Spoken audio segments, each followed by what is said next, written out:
নির্বাচন সামনে রেখে আসন ভিত্তিক প্রার্থী প্রায় চূড়ান্ত করেছে বিএনপি। এখনও রাজধানীর গুলশানে দলীয় মনোনয়ন প্রত্যাশীদের সাক্ষাৎকার নিচ্ছে দলটি। এরই মধ্যে হাইকমান্ড থেকে ফোনে কল করে কয়েকটি আসনে একক প্রার্থীকে নির্বাচনী গণসংযোগে নামার বার্তা দেওয়া হয়েছে। চলতি মাসেই অন্তত ২৫০টি আসনে একক প্রার্থীকে সবুজ সংকেত দেওয়ার প্রক্রিয়া চলছে।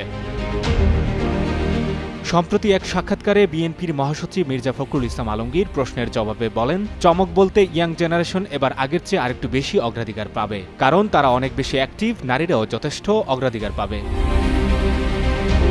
বিএনপির সিনিয়র যুগ্ম মহাসচিব রুহুল কবির রিজভী বলেন, এলাকার সর্বোচ্চ গ্রহণযোগ্য এবং জনপ্রিয় প্রার্থীরাই বিএনপির মনোনয়ন পাবেন। একই আসনে অনেক প্রার্থী থাকতে পারেন, সেগুলো বিচার বিশ্লেষণ করা হচ্ছে। জনগণের কাছে কার অবস্থান ভালো সেই খোঁজ খবর নেওয়া হচ্ছে। এজন্য তৃণমূল থেকে শুরু করে অনেকের সঙ্গে কথা বলা হচ্ছে। সিনিয়র নেতারা যার যার দায়িত্ব পালন করছেন।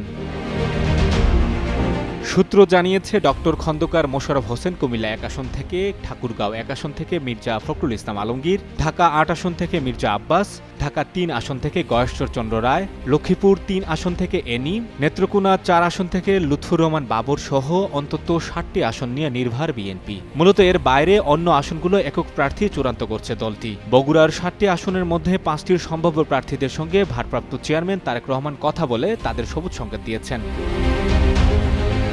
এদিকে বিএনপি থেকে চূড়ান্ত মনোনয়নে বেশ কয়েকটি আসনে নতুন মুখ দেখা যেতে পারে, যারা স্থানীয়ভাবে ব্যাপক জনপ্রিয়। এরকম আছেন গাইবান্ধা ২ আসনে মনোনয়ন প্রত্যাশী সাবেক সচিব আমিনুল ইসলাম। অন্যদিকে প্রার্থী মনোনয়নে তরুণদের অগ্রাধিকার দেবে বিএনপি। প্রায় প্রতিটি আসনেই এবার তরুণ প্রার্থীরা মাঠে রয়েছেন। নাম প্রকাশ না করার শর্তে গুলশান কার্যালয়ের ডাকা অন্তত ১০ জন সম্ভাব্য প্রার্থী জানিয়েছেন, প্রায় প্রতিটি আসনে ৪ থেকে ৫ জন করে মনোনয়ন প্রত্যাশী রয়েছেন। এর মধ্য থেকে যাচাই বাছাই করে ২ থেকে ৩ জন মনোনয়ন প্রত্যাশীদের ডাকা হয়। সভায় বিএনপির মহাসচিব দলীয় একক প্রার্থীকে বিজয়ী করে আনার জন্য মনোনয়ন প্রত্যাশীদের নির্দেশনা দেন। সঞ্জয় দত্ত, যুগান্তর নিউজ।